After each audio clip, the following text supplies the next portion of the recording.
everybody, and welcome back to Cooking and Kids. In today's episode, I'm taking you to beautiful Alaska, where we're going wild salmon fishing. I'm also going to introduce you to Chef Ella, who will teach us how to make wild salmon patties.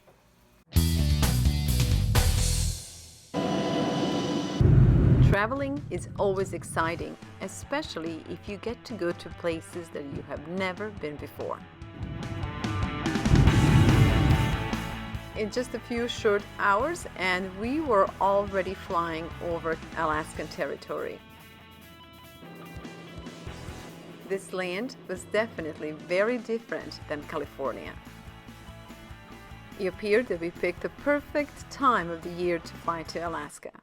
From beautiful weather to nature itself and the local residents, it felt as if everybody was there to welcome us. This was the first time for me to see moose in nature, and I was astonished how comfortable and at ease they were around humans. Seeing something like this definitely awakened a child in me. But beside friendly moose and beautiful nature, there were many others who offered greetings upon our arrival.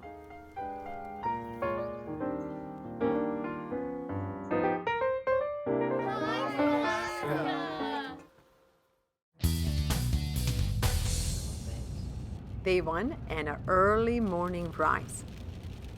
We have a boat to catch and to meet up with a group of fishermen and our captain Mike, who will be taking us to the open water fishing.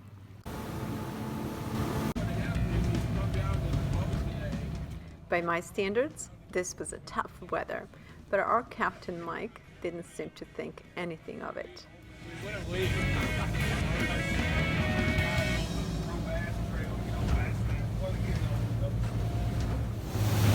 This bumpy 2-hour ride was a perfect opportunity to share fishing stories among ourselves and to get ready for what's to come.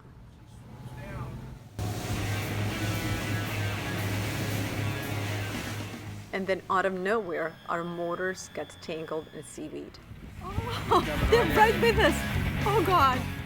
Just like with moose, this was my first encounter with the wild orcas. All I could think at this moment were my children who I left in California and to whom I am the only parent. Needless to say, I was scared. I have seen way too many orcas hunting on Discovery Channel. Thanks to a knowledgeable captain, everything was back in order quickly and we were back on our way to fishing. To preserve natural supply, fishing in Alaska is strictly regulated. There are rules and regulations which control how many fish and which size fish is caught by any person during any fishing season.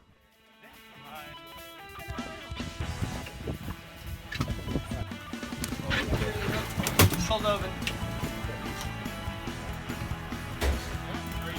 You got a fish on your rod here. Okay, come in.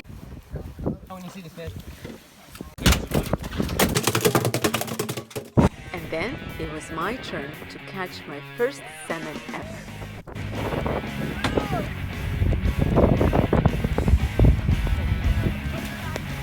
There's a silver salmon. What was that? No, just keep throwing. What was that? I said, woohoo! All right, perfect.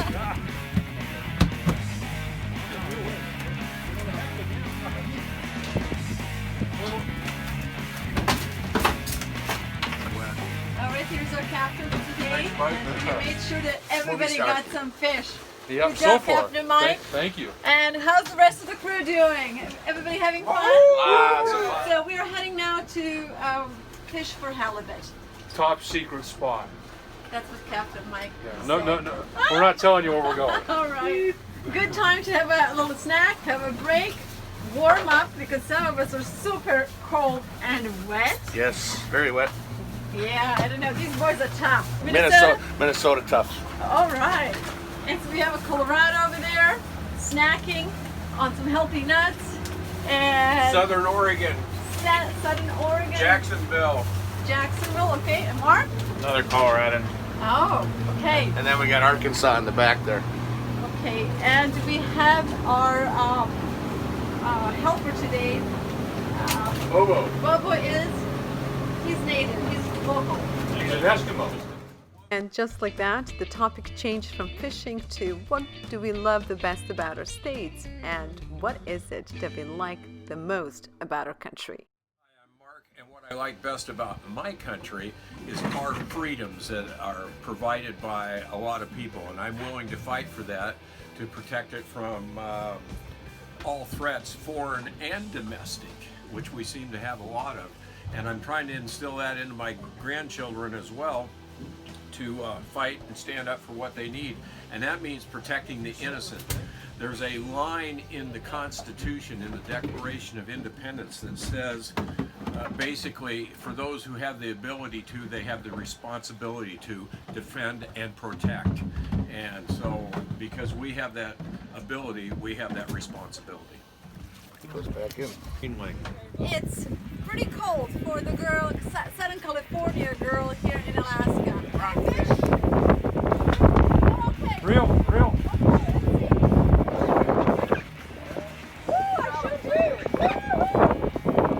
Perfect timing.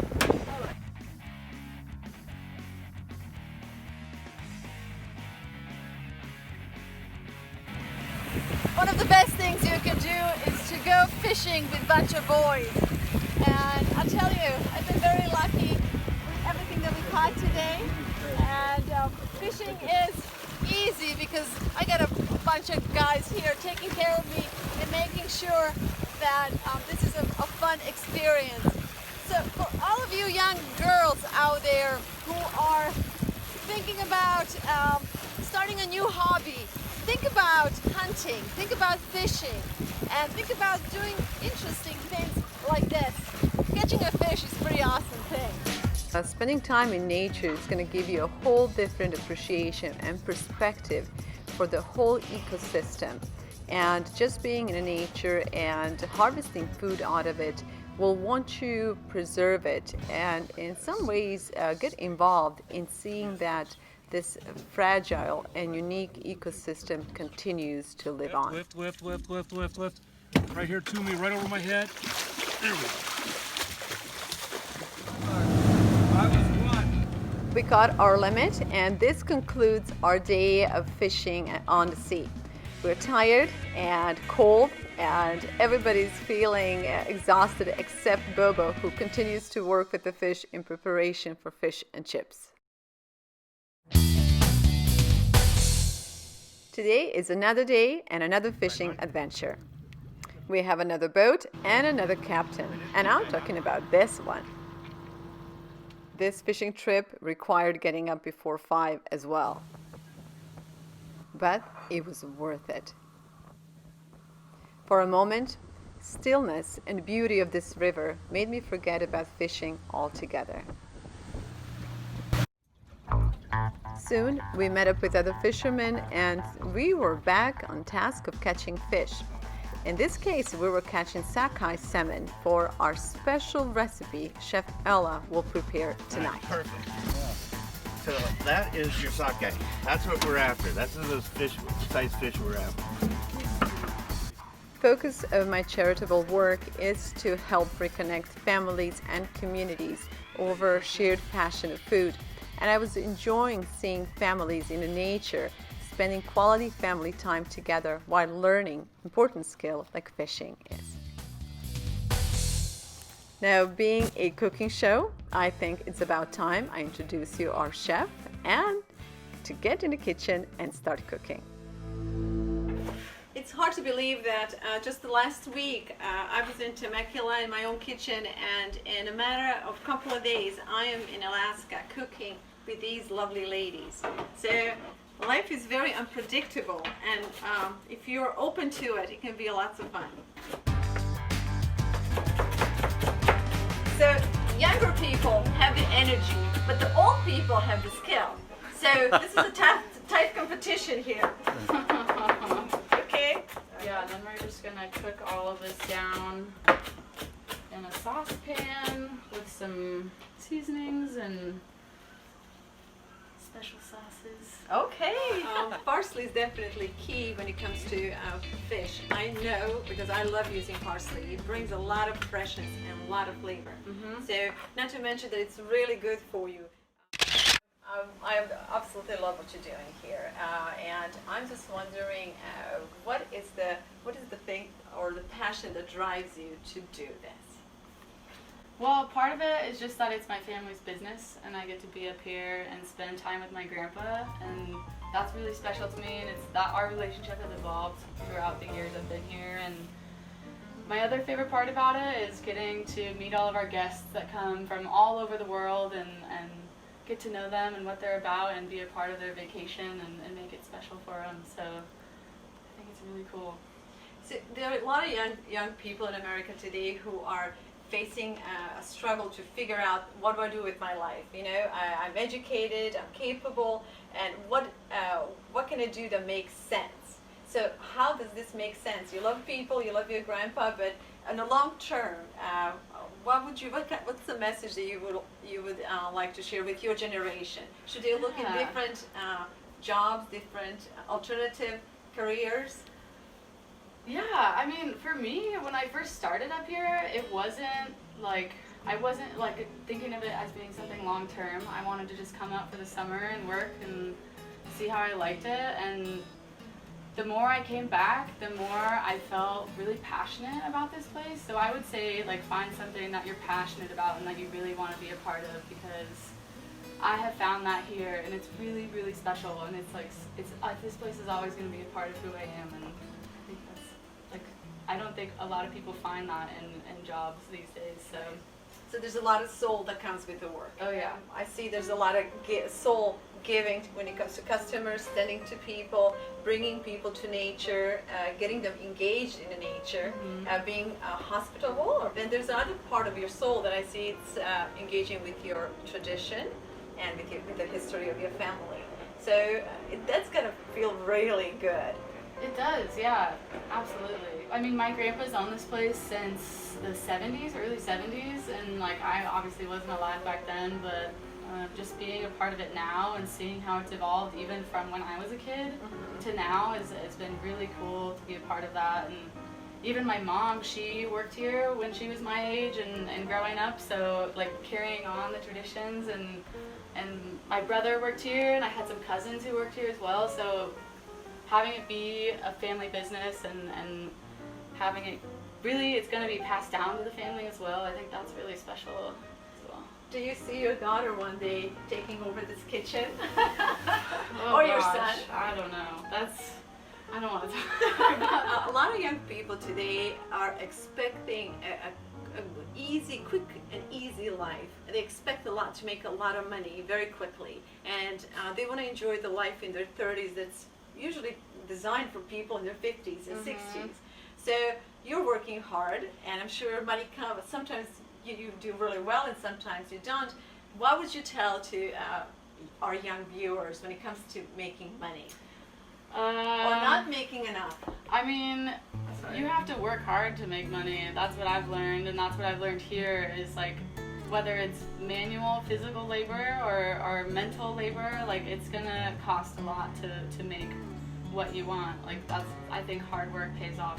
So you have to apply yourself. Yep, absolutely. And not every year is fruitful. Am I right? Yeah, and you have to push through those hard times too. Like, you can't just give up and try something new. Stick with it. So this particular year has been challenging for so many businesses. COVID has shut down many businesses, and I'm learning some of your neighbors here have closed altogether, yet you remain open. So how are you managing to stay open? Well, I think one thing that helps is that we are a fairly small business, so a lot of the other businesses in this area have 100 employees that they had to bring in, and they just couldn't get the resources. And so we, being a small business, can staff, we're not fully staffed, but we're doing what we can. And we have a lot of loyal customers as well, people who come back every summer, every other summer, and that really helps as well. So I'm listening and I'm thinking, it's kind of simple.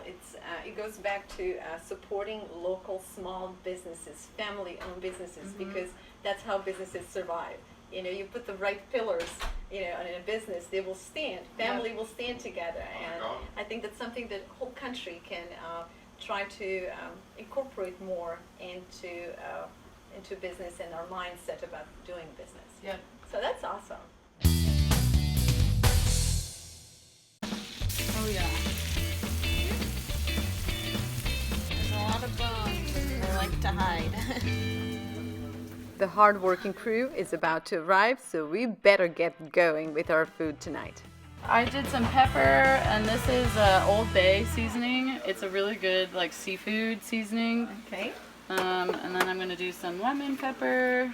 So this is all by taste, right? Oh yeah. Okay. We'll see how it goes. I have no doubt. You have a good fish. I tasted some of that fish, and it tastes so good. I think. Yeah. Basically, I think with fish, like simple is better. Like. if you have a good fish. Yeah, Yeah. it does depend on the quality of your fish, but this is all fresh salmon from the river today, so And so, how long are you gonna cook this, Ella? probably like 20 minutes So until you they want it all to be all cook soft? down. Okay. Yep. Very good. Okay. Lots of Oh, garlic. lots of garlic. Cooking good. You're my kind of girl. I love garlic. Very good. We come from a Italian family. So. Oh, you do? Oh. Mhm. Okay, my kids, they make fun of us how much garlic we Really? eat. Oh, I love garlic. And this is Worcestershire sauce, Worcestershire, however you say it. See, that's a one word in English I cannot.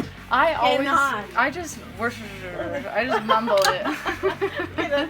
Good, that makes me feel better. This is some hot sauce. Okay. Give it a little zing to it. Mm-hmm. Huh? And then I'm gonna do some lemon juice. I like that idea. Lemon and fish is always good. Yeah, they pair up really well. Mm-hmm. Good. And then this will just cook down for a little while. Okay. Alright, I guess I'll start with mayonnaise. We're just gonna kind of do this to kind of like hamburger where you do it to the right consistency.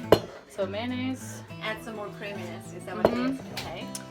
Um, And how many eggs do you have there? This is, I think, 7 or 8 eggs, but I'm gonna do about half of it and see where it gets me. So you're going for a certain consistency, obviously. Yeah, you just kind of want it to stick together enough to make the patties. Okay, so not too moist. And then these are some breadcrumbs. Okay. Quite a few So you add breadcrumbs. moisture and then you add breadcrumbs to absorb the moisture, and this all creates a right texture. Yep. Okay. And then this is some Dijon mustard for flavor. See where that gets us. Dijon. We're just gonna mix it all together. While Ella was focusing on delivering dinner to her crew tonight, I was admiring this young woman on so many levels. I would like to see that we can raise more independent, family-oriented, and hardworking young individuals in America. So I'm gonna put this in the fridge and let it chill, just so it all kind of comes together a little bit, and then we'll form the salmon patties.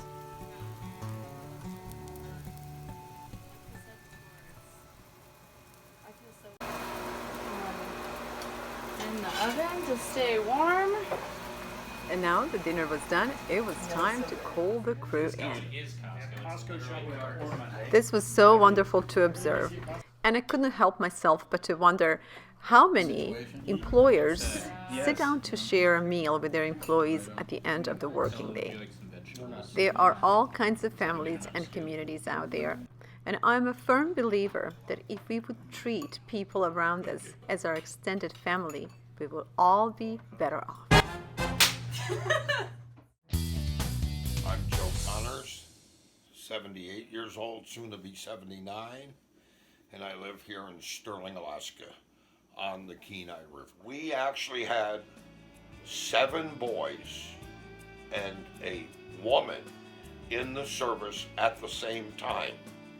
I had an aunt who was a Marine in the 50s, 1950s. And then I had 3 uncles all serving on the aircraft carrier, the Alaskan, on the fantail gun, which they weren't supposed to do because of the Sullivan boys getting killed all together on one aircraft carrier. But So your family has, yes. yeah,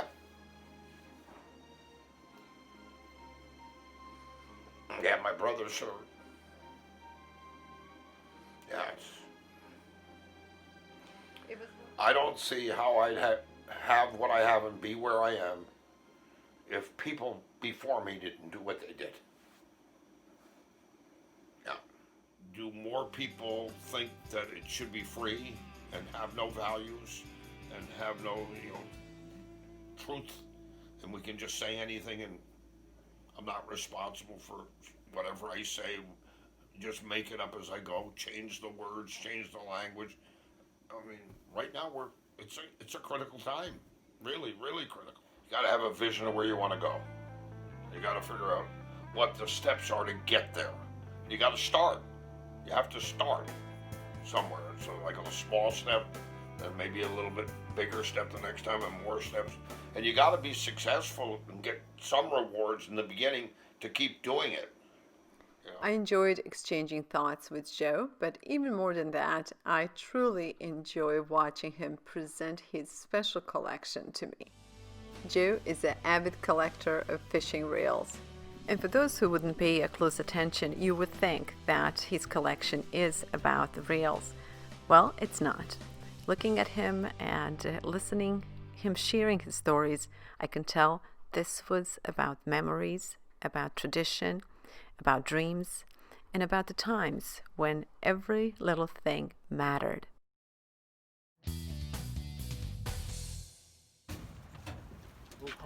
I am today living out one of my biggest dreams. I'm going on a flight, and not just that God provided the most beautiful plane, I also got some best pilots to make that dream possible.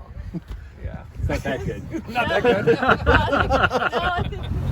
And so here goes another first for me.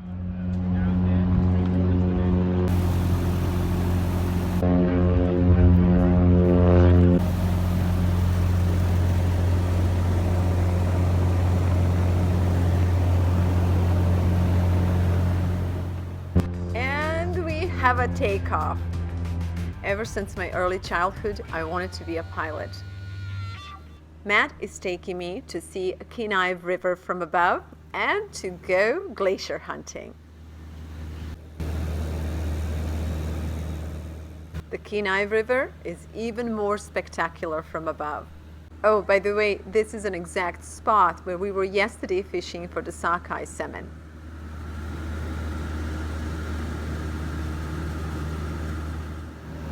The beauty of our planet and nature around us should never stop to amaze us and to inspire us. As a child, the only way to witness such a beauty was through encyclopedias. I could have never imagined that one day I would be here and I would be resting my eyes on Alaskan majestic beauty and its glaciers' turquoise waters. I'm ready.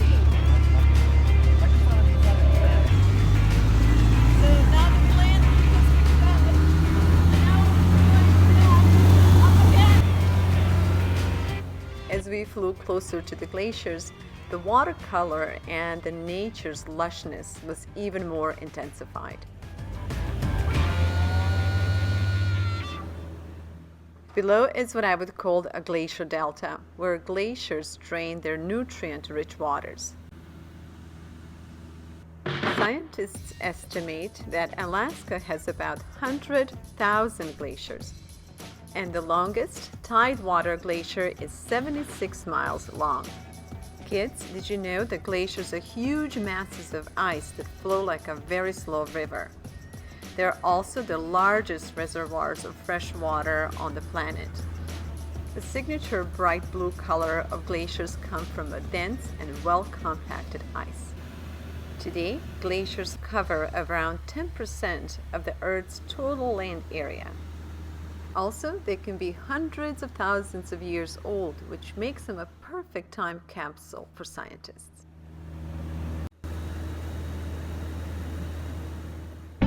I could have just stayed here and fly for days. During this flight, I started to think if there might be still time to get a pilot license and to change my profession to a world explorer. But for now, it was time to land and get back to salmon migrations.